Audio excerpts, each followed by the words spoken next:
Sir ಪಕ್ಷಕ್ಕೆ ಸಾಮೂಹಿಕ ರಾಜೀನಾಮೆ ಕೊಡ್ಲಿಕ್ಕೆಲ್ಲ ಮುಂದಾಗಿದ್ದಾರೆ ಸರ್. ಯಾರು ನೋಡಿ, ರಾಜೀನಾಮೆ ಕೊಡೋರು ಇವೆಲ್ಲ ರಾಜಕೀಯದಲ್ಲಿ ನಡೀತಾ ಇರೋದು.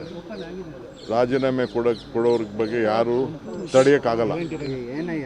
ಪಾರ್ಟಿ ಬೇಕು, ಅವ್ರಿಗೂ ಭವಿಷ್ಯ ಬೇಕು ಅಂತಂದರೆ ಪಕ್ಷ ಇದ್ದರೆ ಇದು.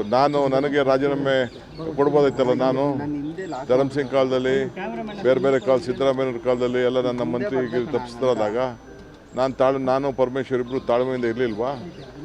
ನೆನ್ನೆ ಯಾರು ಹೇಳಿಲ್ವಾ? ನಾನು ವೀರೇಂದ್ರ ಪಾಟೀಲ್ ಕಾಲದಲ್ಲಿ ಬಂಗಾರಪ್ಪನವ್ರಿಗೆ ಕೊಟ್ಟಿರಲಿಲ್ಲ, ಖರ್ಗೆ ಸಾಹೇಬ್ರಿಗೆ ಕೊಟ್ಟಿರಲಿಲ್ಲ, ಧರ್ಮ್ ಸಿಂಗ್ಗೆ ಕೊಟ್ಟಿರಲಿಲ್ಲ. ಅವರೆಲ್ಲ ಚೀಫ್ ಮಿನಿಸ್ಟರ್ಗಳಾಗಲಿಲ್ವಾ? ಇವೆಲ್ಲ ಪೇಷನ್ಸಿಂದ ಈ ಸಂದರ್ಭದಲ್ಲಿ ಇರಬೇಕಾಗ್ತದೆ. Party is very much important. ಯಾರು ರೆಸಿಗ್ನೇಷನ್ ಕೊಟ್ಟರೆ within few minutes I am going to accept. ನಾನು ಈಗಾಗಲೇ ಎಲ್ಲ ನಮ್ಮ ಬೋರ್ಡು ಕಾರ್ಪೊರೇಷನ್ನು ರಿವ್ಯಾಂಪ್ ಮಾಡ್ತಾಯಿದ್ದೀನಿ. ಎಲ್ಲ ನಮ್ಮ ಆಗಲೇ ಟೈಮ್ ಆಯಿತು. ಎಲ್ಲರಿಗೂ 2 ವರ್ಷ ಅಂತ ಮುಂಚಿತವಾಗಿ ನಾವು ಹೇಳಿದ್ದು, ಮಂತ್ರಿಗಳಿಗೂ ಹೇಳಿದ್ದು ಅದನ್ನು ನಾವು ಮುಂಚಿತವಾಗಿ 2 ವರ್ಷ. ಈಗ ಎಲ್ಲರೂ ಕೂಡ ನಾನು ರೆಸಿಗ್ನೇಷನ್ ಸಬ್ಮಿಟ್ ಮಾಡಿ ಅಂತ ಅಂದ್ಬಿಟ್ಟು ಬೋರ್ಡು ಕಾರ್ಪೊರೇಷನ್ಗೆ ಫಸ್ಟು ನಮ್ಮ ವರ್ಕರ್ಸ್ಗೆ ಹೇಳ್ತೀನಿ. ವರ್ಕರ್ಸ್ ಎಲ್ಲ ಫಸ್ಟು ಫಿಲಪ್ ಮಾಡ್ತೀನಿ. ಆಮೇಲೆ MLAsನ ಕರೆದು ಒಬ್ಬೊಬ್ಬರನ್ನೇ ಮಾತಾಡ್ತೀನಿ.